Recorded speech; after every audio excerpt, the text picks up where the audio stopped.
Bonjour, ici à nouveau André Fauteux de la Maison du 21e siècle et j'ai le plaisir de retrouver Andrew Mikrowski de l'Association planétaire pour l'assainissement de l'énergie pour parler des champs électromagnétiques de 60 Hz. Bonjour Andrew. Bonjour.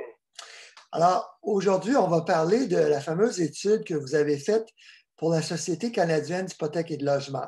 Le chercheur Christopher Ives vous a demandé de mesurer les champs électromagnétiques dans les maisons canadiennes. C'était au début des années 90? Oui. Et qu'est-ce que vous avez découvert? Premièrement, que déjà, on peut partout le problème de champs électromagnétiques, surtout champs magnétiques surtout. Le pilage était sérieux partout au Canada. Mais il y avait certaines colorations à cet effet. Premièrement, plus nouvelle était la maison, et surtout si c'était fait construit depuis 1996, 91, pardon, quand le code électrique a changé. Donc, on commençait à avoir des meilleures installations électriques. Et qu'au fond, presque tout le problème qu'il y avait dans la maison, c'est à cause des erreurs des électriciens et, si vous voulez, à cause de certaines mesures et pratiques les compagnies d'électricité font et aussi le réseautage de l'eau municipale. Alors, qui font toutes sortes de problèmes intérieurs qui varient à travers le pays. Peut-on parler d'abord des erreurs électriques? Je montre à l'écran un très bon livre de Carl Riley. Carl Riley que vous m'avez présenté d'ailleurs. Oui. Alors, maintenant, on ne voit presque plus de voies de jonction, mais les électriciens travaillant en vitesse, parfois raccordent de mauvais fils et qui ne sont pas attachés au même circuit. Donc, par exemple, dans cette image que vous voyez à gauche, ce qui se passe pour fournir l'électricité à une chambre va retourner à travers notre circuit de notre chambre et donc il n'y a pas d'annulation. Le point principal pour diminuer les champs magnétiques de filage, c'est que c'est très important que le fil chaud soit immédiatement rectifié par notre fil de retour froid et que plus près sont les deux fils chauds et froids ensemble, plus vite et plus facilement les champs magnétiques s'annulent ou presque s'annulent. C'est ça, quand on rapproche ou même qu'on va... La distance qui est importante et aussi que l'intensité doit être égale. Oui, c'est un peu comme les câbles chauffants dans les planchers. Si on met deux fils rapprochés, les champs magnétiques de chaque fil s'annulent mutuellement, c'est ça? C'est ça, c'est très important. Et ça, en effet, pour les champs chauffés, comme vous commandez une planche... Les planchers radiants électriques. C'est incroyable ce qui se passe parce que les fils autrefois, aujourd'hui, peuvent être très distanciés. C'est vraiment terrible. Quand je dis terrible, c'est quand on essaie d'avoir au moins pas plus que 1 milligauss en champ magnétique. C'est déjà élevé. Là, on atteint partout sur le plancher 100 milligauss, 100 watts. Ben, j'ai même ça chez moi. Moi, j'ai les deux technologies. On a construit notre maison en 98 et c'était la vieille technologie de FlexTherm. J'aurais dû vous consulter à l'époque. C'était un seul fil et ça faisait un champ magnétique de 75 à 100 milligauss, effectivement. Et je dois vous dire une petite anecdote. Ça, on m'a enseigné déjà dans les années 60 en Italie parce qu'on aimait faire beaucoup les planchers chauffants parce que c'était efficace au point de vue énergétique. Non? Pour le pays, c'est une façon très bonne de chauffer les appartements. Mais on nous a dit qu'il fallait absolument rapprocher les fils.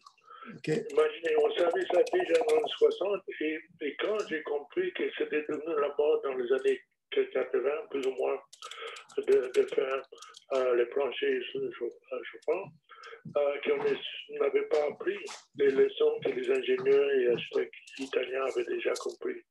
D'accord. C'est dommage. Oui. OK. Ben, les courants équilibrés est très important. C'est ça. J'ai une anecdote à vous raconter. La santé publique de Québec avait découvert qu'il y avait une école à Québec, ou plusieurs écoles, qui avaient un câble chauffant comme ça. Et même si le gouvernement nous dit toujours que les champs électromagnétiques ne sont pas dangereux, ils avaient recommandé de mettre une minuterie pour ne pas chauffer les planchers le jour lorsque les enfants étaient à l'école. Heureusement, c'était des dalles de béton très épaisses qu'on pouvait chauffer la nuit avec cette vieille technologie.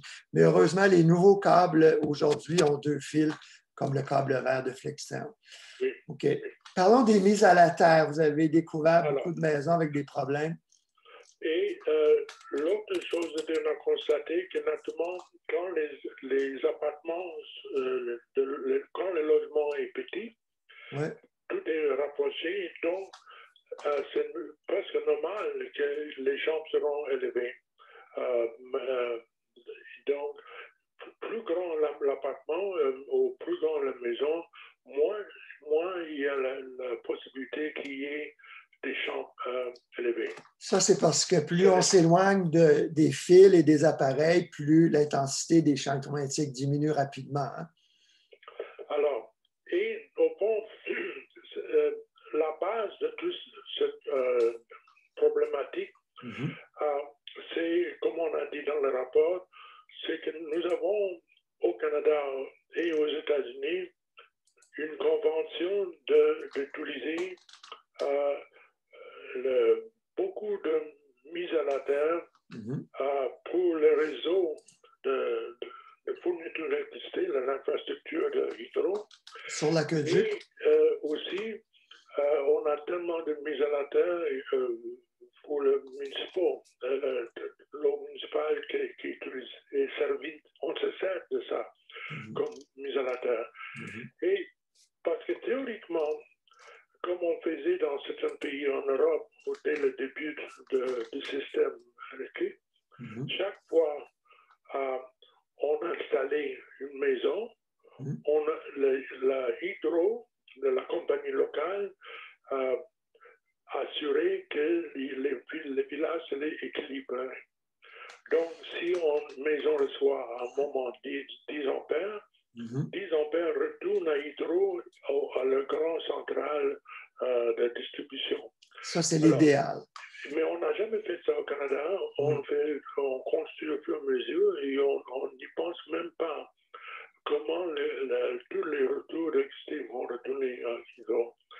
Et ceci crée dans certaines, maintenant que je connais plus depuis ce rapport, dans certaines situations, certaines parties du territoire, par exemple même au Québec, qu'il y a des régions entières où le système d'hydro de distribution n'est pas équilibré et ça peut créer toutes sortes de problèmes pour les transformateurs. Disons, ça rend moins fiable le service d'électricité parce qu'il y a trop de perturbations possibles à tout moment et qui peuvent faire sauter le système.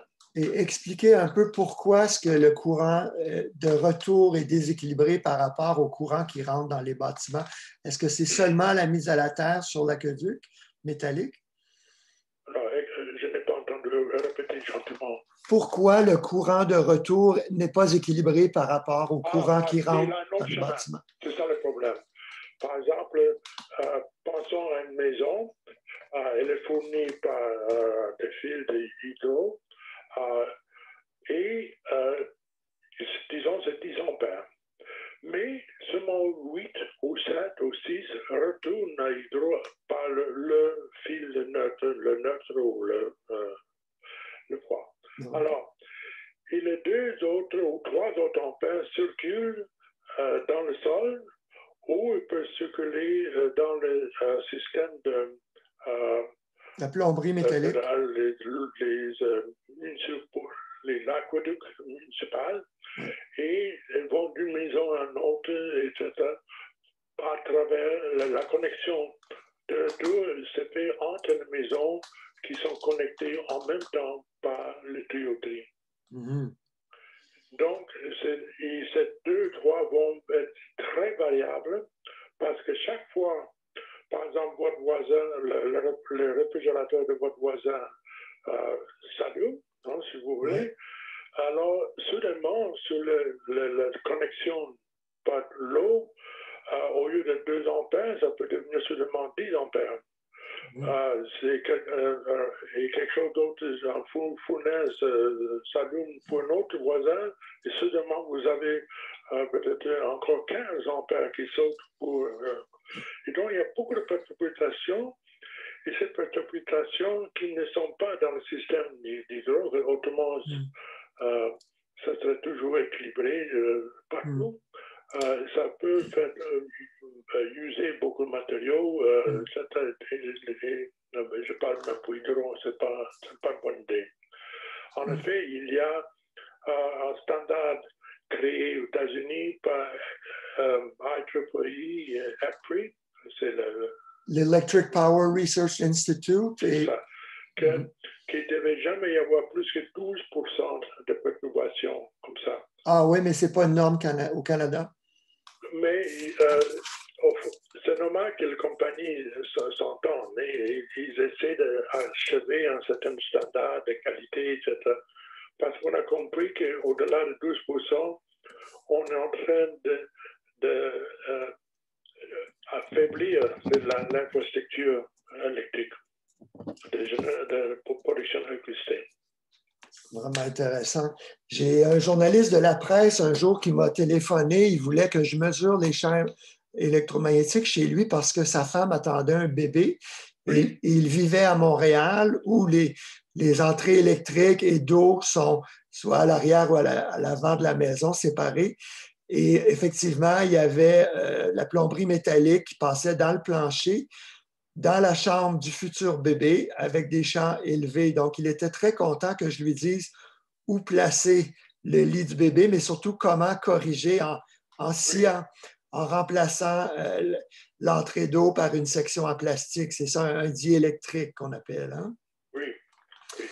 Et je suis très fier d'avoir suggéré à Électricité Québec que vous écriviez un article pour eux qui est paru en octobre 2011 dans le magazine Électricité Québec là-dessus.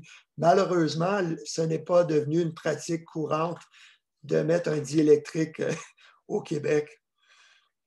Mais oui, ça c'est une chose. Mais quand même, je pense que si les gens mettaient la mise à la terre pour les maisons isolées directement à la terre et ne pas connecter le réseau, ça serait déjà une bonne chose. Oui, la Régie du bâtiment exige que ça soit fait sur l'aqueduc, parce que l'aqueduc est une bonne mise à la terre. Mais nous avons eu un cas qui allait à la Régie des bâtiments, qui a permis que quand on appelle ça unifier les villes, non? Par exemple, l'île de Montréal est devenue toute ensemble. Les fusions. Ah, la fusion, c'est ça. Il y avait en Montréal la permission d'utiliser les mises à la terre avant. Mais les autres communautés dans ce île n'avaient pas ce standard, cette permission. Donc, vous dites que la Régie du bâtiment a permis qu'à Montréal, on ne fasse pas la mise à la terre sur l'aqueduc? Une bonne raison. J'oublie comment ils ont dit ça. Mais, et donc, en ce faisant, j'ai pu, avec l'aide d'un avocat et aussi un électricien, diminuer dans la région des gens tâchés pour quelques blocs tous les champs magnétiques de quelque chose qui était dans les roues dans le 4 à 10 milligauss descendre à 0.3 milligauss. Juste en faisant des mises à la terre? Mise à la terre pour tout cet ensemble. Donc, vous avez fait des mises à la terre avec des tiges métalliques enfouies dans le sol? Oui.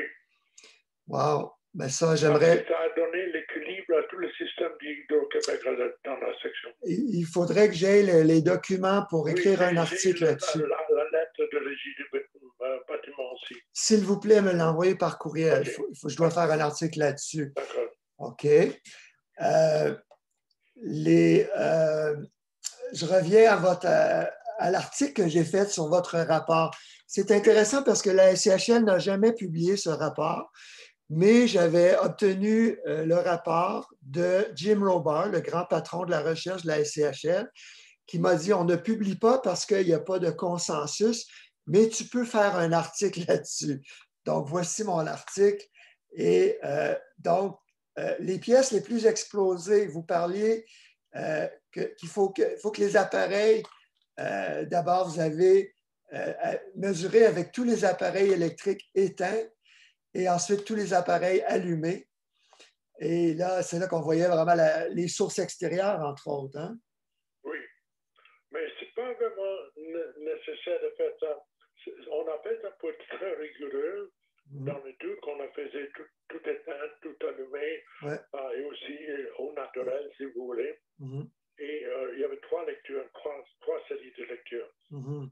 Mais j'ai compris depuis que ce n'est pas vraiment nécessaire de faire ça. C'est très rare qu'on va découvrir quelque chose de très différent si on éteint tout, on allume tout. À moins d'être sous une ligne à haute tension. Pardon? À moins que l'on vive très, très proche d'une ligne à haute tension. Non, je n'ai pas compris qu'est-ce que vous voulez dire à propos de ligne. Ce que je veux dire, c'est si les gens vivent, sont desservis. Oui, ou s'ils sont desservis par une ligne de distribution primaire. La nature des champs électriques et champs magnétiques produits par les lignes haute tension est diffusée différemment que par le fil dans la maison. C'est-à-dire, ils font des énormes, comment peut-on dire, des ailes, si vous voulez. Si on est au centre de la ligne et on regarde le long de l'axe de la ligne, c'est comme si à gauche et à droite, à vous, les champs sont énormes, ils font de gros globules, ok? Ils prennent tout l'espace, même sous le sol, jusqu'à plus haut, jusqu'à plus ou même hauteur que la ligne de transmission même.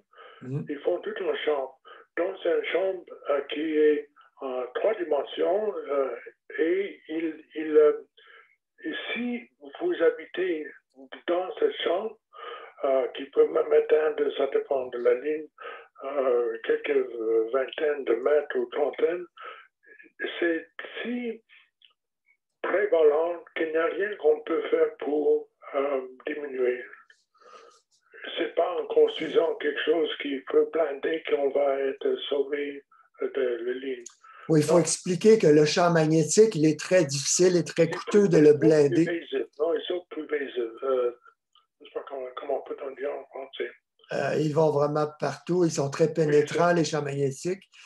Donc, la seule façon, c'est de s'éloigner. Au niveau des lignes à haute tension, plus il y a du courant, plus le champ magnétique est élevé. Donc, en général, vous recommandez quelle distance? Oui, OK, continue. Vous recommandez quelle distance des lignes à haute tension? Ça dépend de la puissance? Il y a une tabelle pour ça, que pour chaque genre de ligne, il y a différentes distances. Et ça, c'est les mêmes produits, je pense pas. Je peux les chercher pour vous. Parce qu'il y a des lignes qui sont plus puissantes.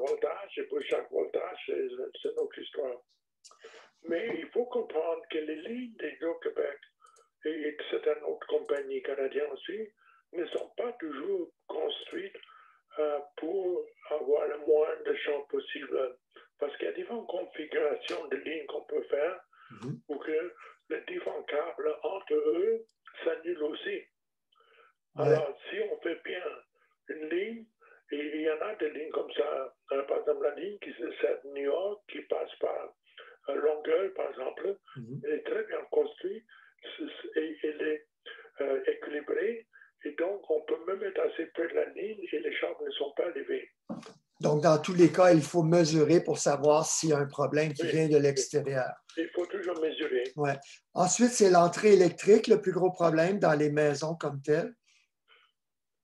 C'est l'entrée de quoi, pardon? L'entrée électrique proche du panneau principal. L'entrée, oui, mais oui, parce que c'est l'entrée électrique, si elle n'est pas équilibrée, disons, quand une ligne est bien placée, installée et la mise à la terre marche assez bien, si on est en dessous de la ligne, et en hauteur de 1 mètre du sol, vous allez normalement mesurer en milligauss, 1,5 milligauss. Ça, c'est dehors, par exemple. Non? Seulement, si la ligne est bien équilibrée. Bien équilibrée, ça sera 3, 4, 5, 6, 7, 8, 9, 10, etc. OK.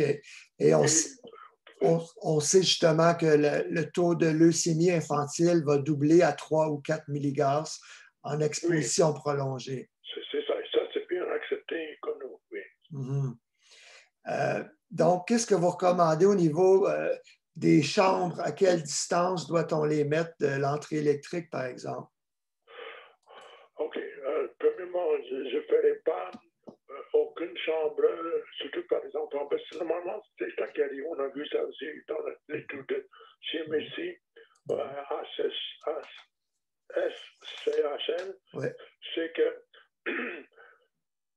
la façon on fait normalement les maisons canadiennes, la chambre des enfants est souvent dans un coin de la maison où il y a l'entrée d'électricité. C'était mon cas. Et en plus de ça, les enfants ont tendance à être dans le coin même, parce que c'est mieux protégé des fenêtres, qui sait quoi.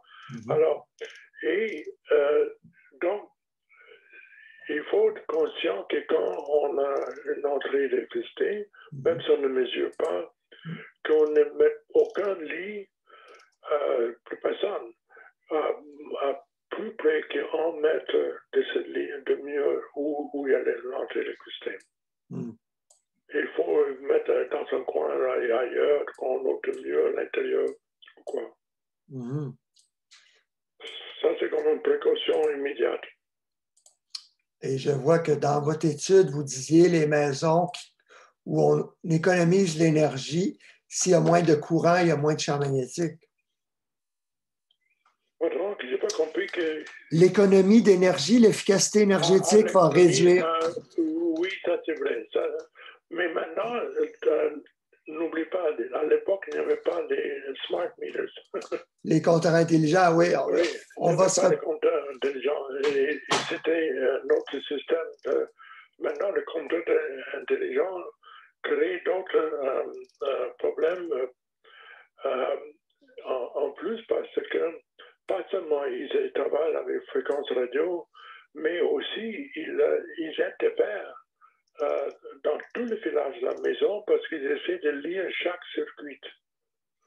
Les compteurs sont faits pour savoir si vous utilisez le réfrigérateur, est-ce que vous utilisez le four, est-ce que votre télévision est allumée ou non. Ils sont capables de discerner ça. Mais pour savoir ça, ils doivent envoyer des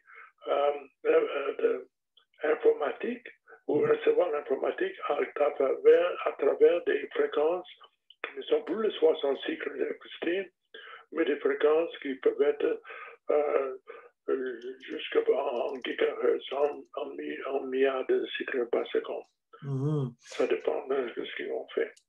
Alors, donc, ça augmente les champs électriques dans la maison parce que le filage n'est plus équilibré avec de nouvelles fréquences qui sont entrées.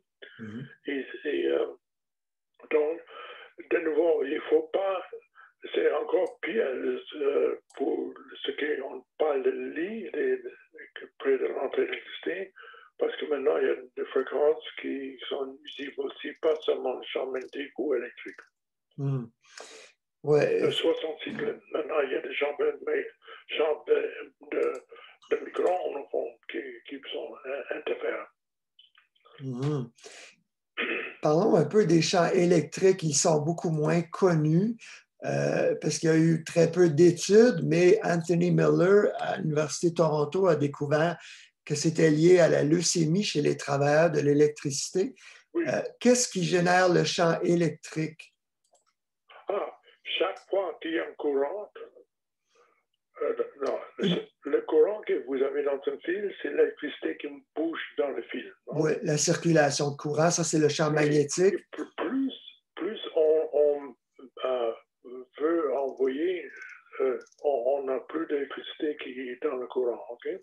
Le champ magnétique, c'est la chose qui tourne autour. Chaque fois qu'un électron bouge dans le fil, quand on consomme de l'électricité. Il y a quelque chose en spirale, si vous voulez, champ magnétique qui suit le courant, suit l'électricité. Et donc, c'est ça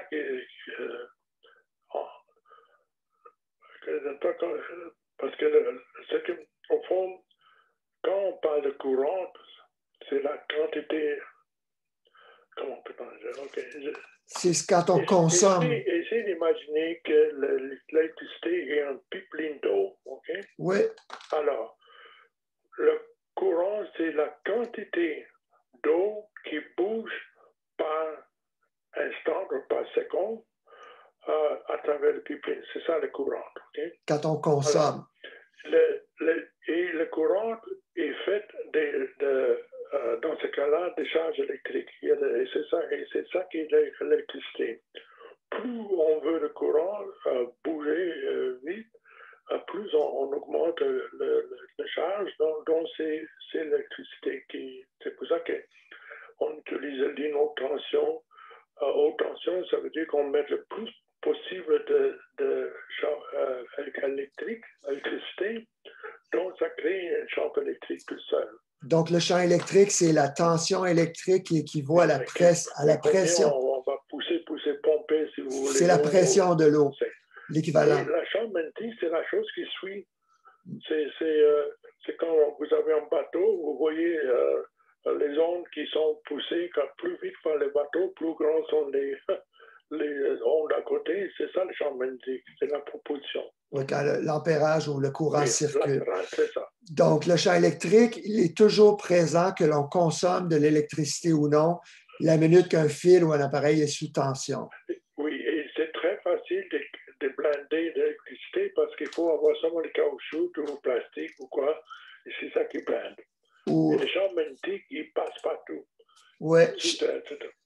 Quelle image vous avez là-bas? Ici, j'ai une image de ma salle à manger où on a fait un trou dans le plafond parce que mon fauteuil à l'étage, il y a des fils électriques dans le plancher. On avait mesuré, même mon voltage corporel augmentait.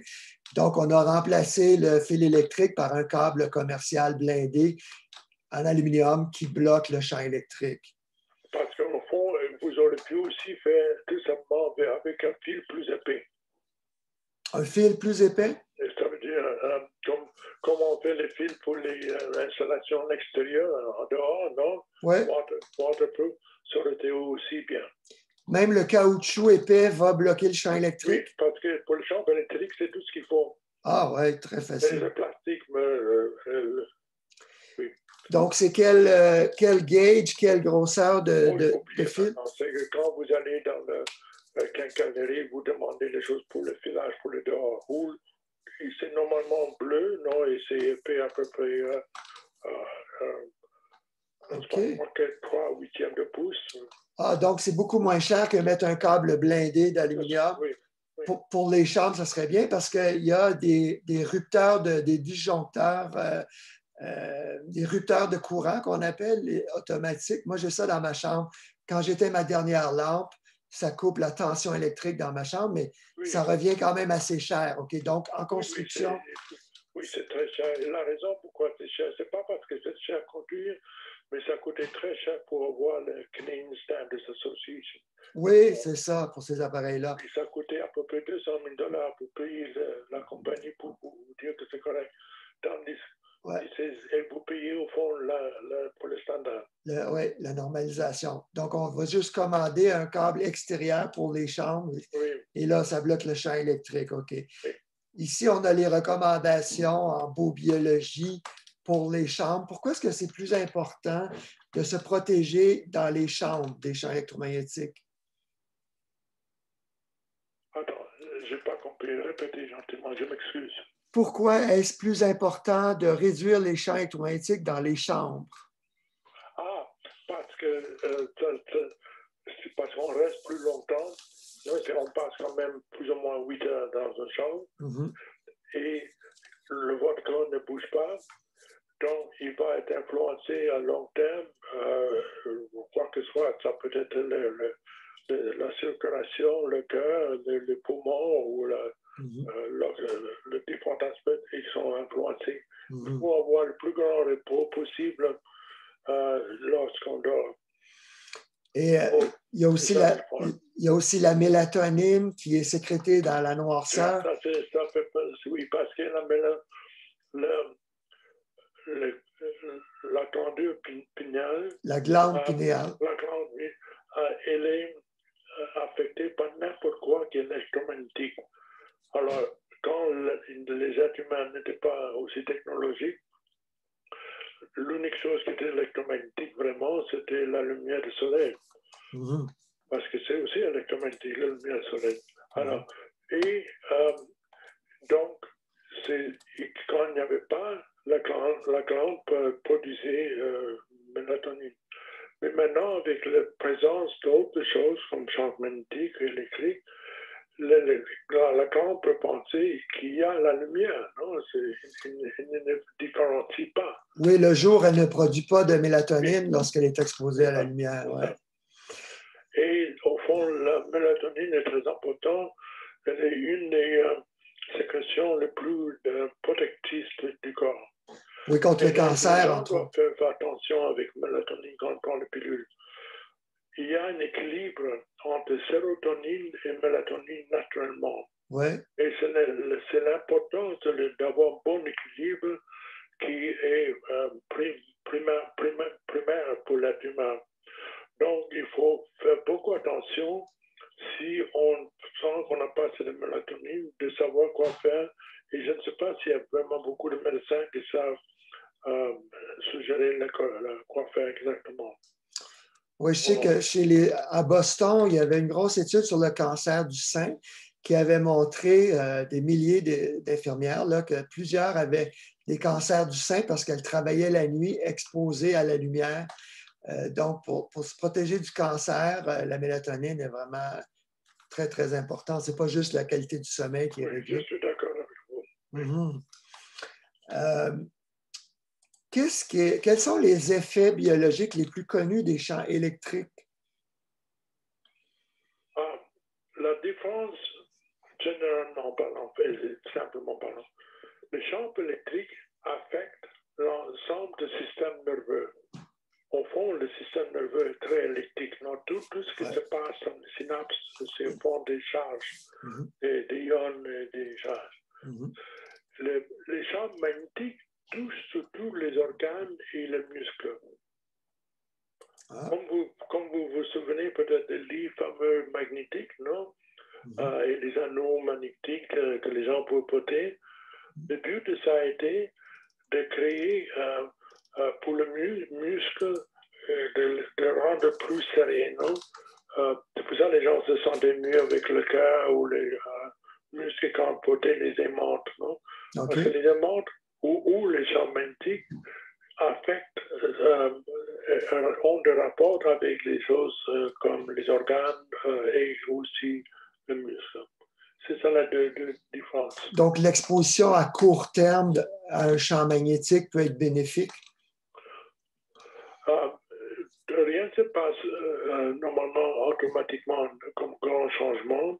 Il y a souvent toutes sortes de ressources que l'être humain a pour compenser. C'est un peu comme quand il fait chaud, on commence à suer, non? Alors, il y a toutes sortes des glandes et des protocoles que le corps suit pour compenser. C'est seulement que quand l'exposition dure, comme par exemple quand on dort, après plus ou moins 20 minutes ou quoi, qu'il y a la possibilité qu'il n'y a plus de ressources que le corps peut compenser. Et qu'on arrive en stress, si vous voulez, donc c'est là où les endommagements peuvent commencer. Alors, durant une journée, quand on travaille au bureau, si on est très exposé au champ magnétique, c'est beaucoup plus que 20 minutes. C'est pour ça que c'est très important de récupérer la nuit. Oui, mais aussi, quand vous travaillez, c'est important de bouger un peu. Ouais. Parce que chaque fois que vous bougez, vous faites une compensation aussi. OK, OK. La première fois que j'ai appris ça, on a compris que quand il y avait les vidéo-écrans dans le word processor, Ouais. que les gars, ils étaient dans les universités, dans les études faites. Premièrement, les garçons étaient plus grands, plus volumineux que les filles. Donc, les filles absorbaient plus vite les différents champs magnétiques. Mais ce qu'on a constaté, que les filles travaillaient très sérieusement, s'assoyaient, ne bougeaient pas. Et comme ça, ils recevaient tout, il n'y avait rien pour faire la déflexion. Okay. Mais les garçons prennent toujours un café, ils veulent prendre un donut, ils veulent parler à quelqu'un d'autre, etc. Et donc, les garçons étaient moins affectés par les champs, seulement parce qu'ils bougeaient. Ah, c'est important ça. Oui. Alors, si vous bougez un peu, même les mains, se lever, vous asseoir, tourner la chaise, qui sait, tout ça fait une différence. Quel est le produit que vous vendez qui est un siège ADR mat, c'est ça? Non, ce n'est pas un siège, c'est un mat, un coussin. Un coussin qu'on peut s'asseoir et ce qu'il fait, il fait double chose. Il diminue de 5 fois le voltage là où vous êtes assis parce que votre corps va apprendre. Donc, ça, c'est une bonne chose. Et en même temps, il est capable d'absorber le champ magnétique, surtout pour les fréquences plus élevées. Par exemple, les ordinateurs produisent de différentes fréquences. Alors, c'est un système, c'est un tissu qui est composé de différents éléments. C'est fait en Pologne et ça peut dire, qu'est-ce qu'on peut dire, des différentes améliorations pour votre milieu. Ce que j'aime beaucoup de ce produit, c'est que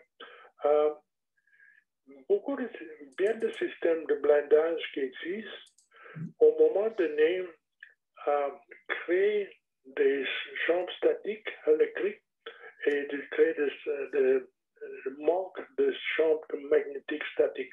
Ça veut dire les champs terrestres, non, de géomagnétique.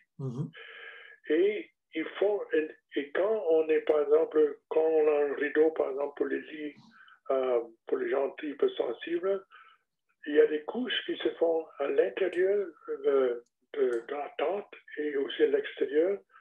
Et quand la personne est très sensible, s'il veut passer à travers, il y a un choc qui est pour le corps. Cette matériau-ci ne crée pas comment peut-on dire, ne crée pas de problème de boundary layer.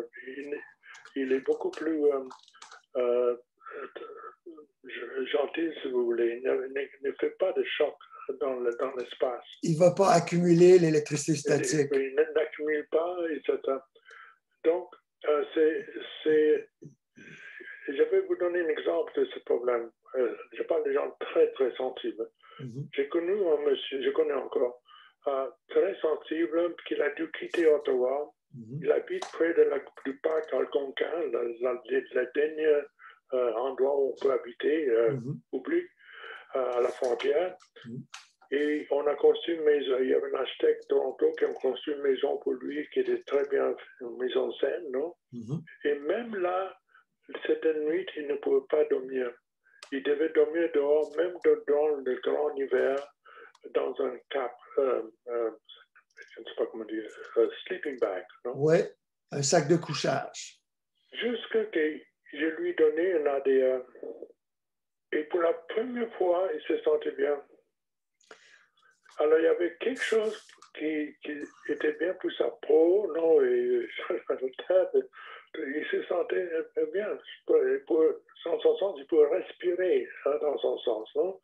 Parce qu'il n'y avait rien qui faisait cet autre effet secondaire, si vous voulez, de blindage ordinaire.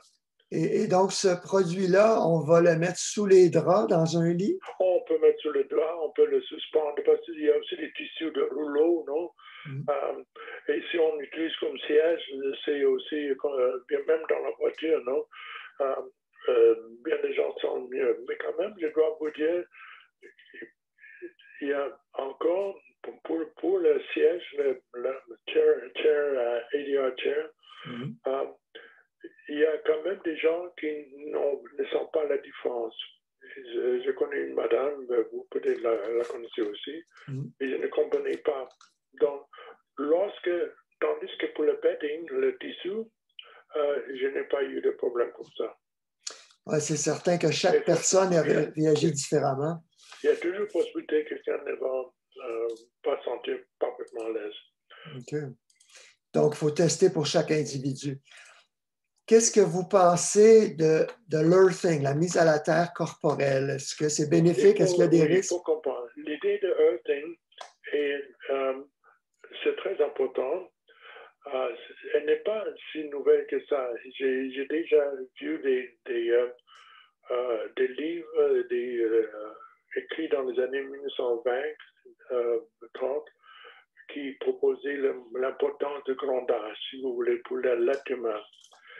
Mais le problème aujourd'hui avec le grondage, et attendez, avant je dis ça, et vous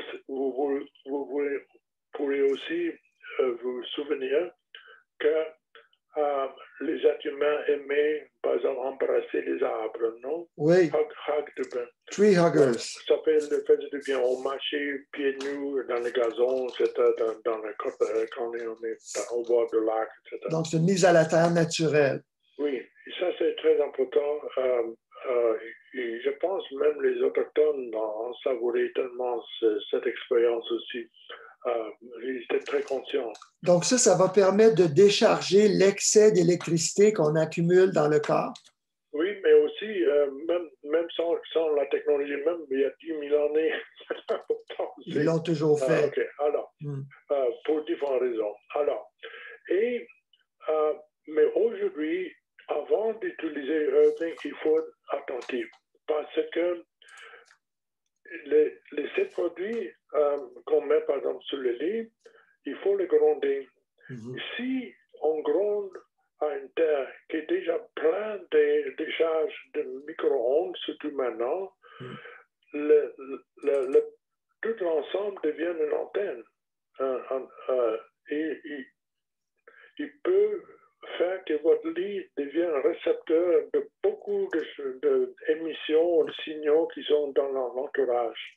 Oui, effectivement. Donc, il y a un risque parce que les gens se font vendre ces appareils-là, mais moi, je recommande toujours de l'installer avec un professionnel qui va mesurer la qualité de la mise à la terre. Oui, mais aussi, il faut mesurer si on capte la fréquence radio. Alors, vous avez, par exemple, vous-même, je pense, un lecteur pour fréquence radio. Ouais. Et quand vous installez, vérifiez si avant d'installer, quel est le champ, quelle est la lecture de fréquence micro-ondes et radiofréquence. Et après, quand vous installez, est-ce que ça augmente ou non? Alors, si ça augmente, ce n'est pas un bon endroit pour l'avoir. Ne quittez pas d'ailleurs. Mais si ça n'augmente pas, c'est bien. Ici, ici, la terre est bien et aussi. Oui, ici, c'est Il y a deux vérifications à faire. Celui qui est votre électricien a fait et de vérifier vous-même est-ce qu'il y a une augmentation des signaux de fréquence radio. Donc, pour pas que le corps devienne un aimant pour capter les champs avant de retourner à la Terre. Oui. C'est ce qu'on montre ici dans la diapo actuelle. Oui. OK, donc il faut être très prudent de ça. Les tensions parasites dans le sol, c'est un gros problème au Québec? Je n'oublie pas que Québec est mort. Oui. C'est comme 4 France, non? Comme comme on dit. Oui, ou 6 fois la France, quoi. Ouais. On ne peut, mais je sais que c'est un problème dans certaines régions, mais je vais donner quelques exemples. Non? Si vous habitez dans un endroit qui est à la dernière service de ligne, un bout de réseau. Au bout de réseau, oui. Vous risquez, et c'est partout au Canada aussi, c'est pas seulement au Québec, il est possible que vous allez voir des choses de transitoires. Une autre situation qui peut exister, c'est s'il y a des lignes de 3 phases. Donc 3 câbles. Et ce sont des lignes qui, en même temps, peuvent servir le 120 volts non, pour les maisons, peuvent aussi servir d'autres voltages pour les usines ou pour les écoles, ouais. les hôpitaux, etc. Même pour les stations de télécommunication, par exemple. Ouais. Tous ces là. Alors, il ne faut pas oublier que tous ceux-là sont maintenant une des plus grands utilisateurs d'électricité. Hein. Au monde. Et pour Hydro-Québec, c'est fantastique d'avoir tout parce que tout ce que les gens ont épargné comme électricité maintenant est utilisé par le système de cellulaire. Alors, mais si vous allez le long de cette ligne, il est très probable que vous avez des déséquilibres entre les différentes phases et ça peut créer dans l'entourage beaucoup de courants transitoires. Et donc, dans le sol, l'électricité... Même dans le sol, même parfois, si vous avez une petite radio, la radio autrefois, vous allez entendre... Comme ça. OK, parce que donc, il y a des champs radio électriques également. Sur les lignes électriques, le 60 Hz... Et les champs peuvent varier beaucoup dans la journée. On peut surveiller dans la nuit, sauter et dire qu'est-ce qui est arrivé. Donc, ça, c'est ce qu'on appelle l'électricité sale aussi. C'est des hautes fréquences, des ondes radio qui parasitent le 60 Hz. Parce qu'il y a une variation entre le voltage et ça peut passer par le terre. Naturellement, ça dépend aussi du terre même. Alors, par exemple, une des raisons pourquoi à Montréal, on permettait avant d'avoir la mise à la terre, c'est que beaucoup de sols de Montréal est de roc, de rocheuse. Donc, c'est très difficile de grandir parfois. Dans le roc. De toute façon, il faut faire toutes sortes de choses de forte spéciales. Même les lignes de haute tension qui passent l'île de Montréal, on doit construire très différemment la mise à la terre pour chaque tour au Montréal à cause du sol de Montréal.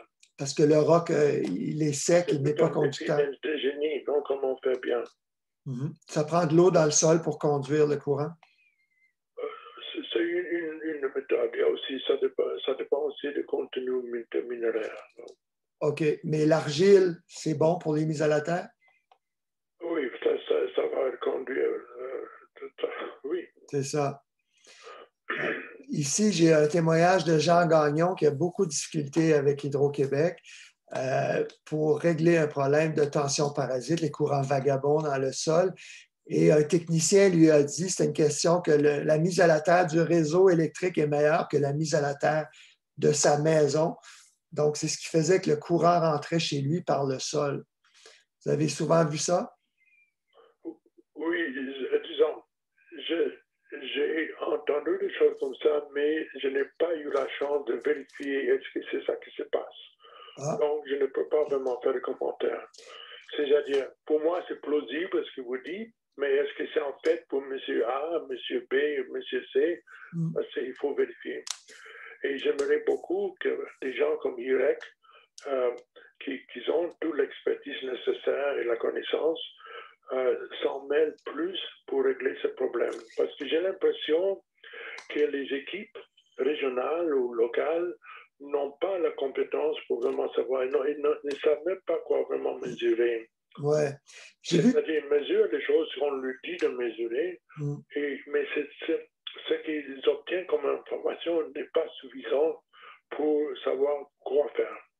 Oui, je pense que je vais téléphoner à l'IREC, l'Institut de recherche d'Hydro-Québec, parce qu'en Ontario, il y a un règlement où on est censé combattre ces tensions parasites dans le sol, mais au Québec, on ne s'en préoccupe pas. Mais il y a beaucoup d'animaux qui sont malades aussi à cause des courants. Et en plus de ça, maintenant, quand ce courant contient aussi le micro-ondes, c'est encore pire. C'est très terrible pour les animaux. Donc, les hautes fréquences sont plus nocives que les basses fréquences?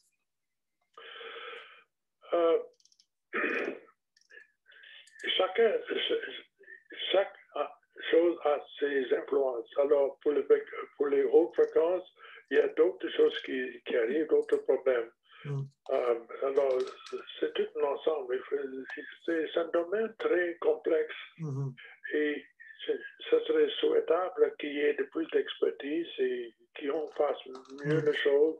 Comme par exemple, vous racontez de l'Ontario qu'il y a déjà des règlements. Alors, qu'on se donne la tâche de mieux faire les choses. Par exemple, même la façon qu'on installe les tours cellulaires, ça n'a souvent pas de bon sens. Ça a bon sens, point de vue de génie pour la télécommunication, pour avoir un meilleur résultat de transmission, mais ça n'a pas de bon sens pour les êtres humains, les animaux, ni les plantes, souvent. Et parce qu'on peut encore avoir ces technologies si on faisait beaucoup plus attention à différents détails. Bien, je vais vous rappeler une autre fois pour qu'on parle des hautes fréquences, mais en terminant, j'aimerais parler des véhicules électriques. En 2014, je vous avais demandé de mesurer les champs électromagnétiques dans des autos hybrides et électriques. Qu'est-ce que l'industrie devrait faire pour les réduire? On avait trouvé dans la Leaf de Nissan que c'était très bas comme champ magnétique. Oui.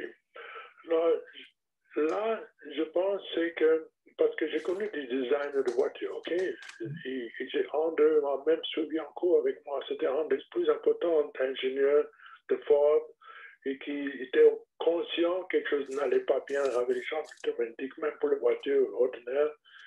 Et j'ai compris que le problème est qu'il n'y a pas de directive de gouvernement.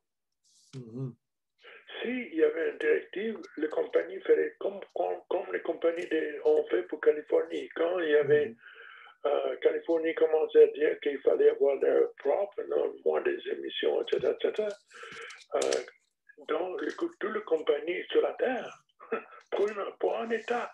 Ouais. Nous sommes à 30 millions de personnes, se sont accordées. Alors, il faut avoir une directive. Des règlements. Oui. Ça avait été intéressant parce que vous aviez mesuré 2 Prius de Toyota d'une amie à moi qui était comédienne. Et après vos mesures, elle a vendu ces 2 voitures parce qu'elle avait 2 bébés qu'elle mettait sur le siège arrière, sur les batteries. Oh non, c'est terrible. Et, le pire endroit, c'est en siège arrière. Et n'importe où, à gauche, à droite, au centre, ça dépend de la voiture. Parce qu'en bas, en dessous, il y a des piles, il y a toutes sortes de transformateurs, etc. Et chaque fois qu'on reçoit une voiture hybride ou électrique, qui a un changement, etc., il y a toutes sortes de mouvements de différents signaux qui se passent entre le moteur et l'arrière. Et le pire endroit, en effet, c'est l'intérieur.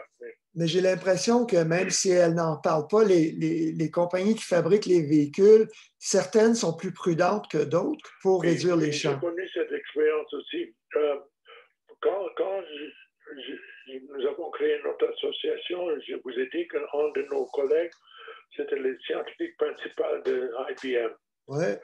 Alors, à cause de tout ce qui s'est passé quand notre association s'est développée, continuez, je vais revenir. On est devenu de plus en plus intéressé dans le champ électromagnétique. Cette scientifique a rapporté tout ça à IBM, à son conseil d'administration.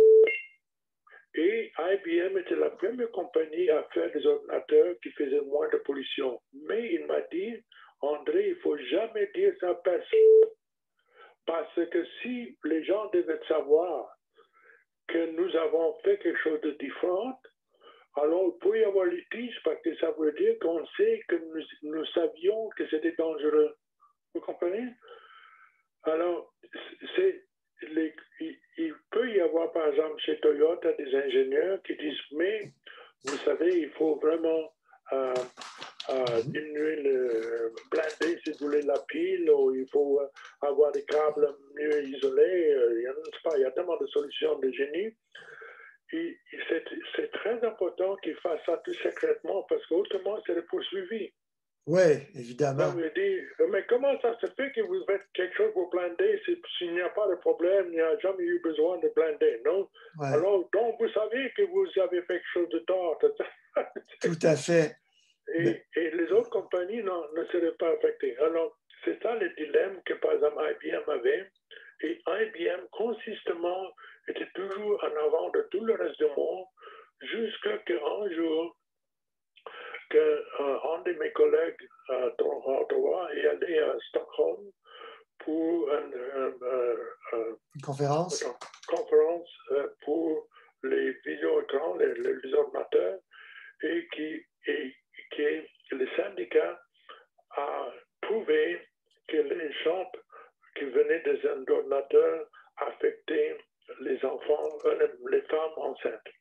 Oui, c'est là qu'ils ont adopté, le syndicat suédois avait adopté une limite de 2 milligauss. Et ce qui est arrivé, un ministère, un document, interdepartmental memo suédois, était envoyé à tous les ministères en Suède qu'on ne doit pas acheter un ordinateur qui fait plus que tel champ magnétique et plus que tel champ électrique. 2 milligauss pour le champ magnétique. Hein? Et dedans 2 semaines, partout sur la Terre, toutes les compagnies ont commencé à faire. Ah ouais. Et moi, j'ai appris ça, je ne savais pas ça. J'ai reçu un coup de téléphone d'une compagnie américaine qui faisait des ordinateurs pour les bureaux de poste américains. Ils ont dit, merci, M. Mikrowski, qu'est-ce que vous avez fait? Finalement, nous avons une directive pour savoir qu'on doit blinder nos ordinateurs. Vous me dites que c'est Andrew Mikrowski? On a la paix parce que les ingénieurs ne sont pas fous. Hein? Ils savent qu'est-ce que c'est un champ magnétique et qu'est-ce qu'ils peuvent faire. Êtes-vous en train de me dire que c'est grâce à vous si le gouvernement et le syndicat suédois... Il y avait cette mémo interministériel suédois. Après votre visite? Oui. Wow! Il faudrait que j'en parle à Ole Johansson, qui était le neuroscientifique qui a vu justement des problèmes de dermatite chez les gens qui travaillaient beaucoup devant les écrans cathodiques à l'époque. Oui, oui. Wow! Oui. Alors, mais vous comprenez, et maintenant, les ordinateurs sont à peu près 1000 fois moins émetteurs qu'ils faisaient autrefois. Ouais. Oui. Mais le gros problème, c'est évidemment le sans-fil. Je viens de voir ce matin une nouvelle que la semaine dernière, la Cour d'appel de la Californie a reconnu l'hypersensibilité électromagnétique au niveau du Wi-Fi, par exemple. Donc, ça risque de faire bouger les choses. Oui. Ce sont des pas importants, mais il ne faut pas oublier que pour le moment, le lobbying peut être très fort parce qu'il peut être encore un effort des industries et aussi du système ministère américain de contrarier cette décision. Oui, je me demande parfois si l'industrie des télécommunications et de l'électricité n'a pas plus de pouvoir de lobbying même que le pharmaceutique. Oui. Il y a aussi, il ne faut pas oublier que les investissements sont énormes. Cette industrie, par exemple, doit financer quelque chose comme 60 000 satellites. Et ces satellites ne deviennent pas un peu chers. Hein? Alors, et pour rendre commerciable ce satellite, il faut augmenter l'utilisation de le service, parce qu'autrement, les satellites ne vont jamais se payer.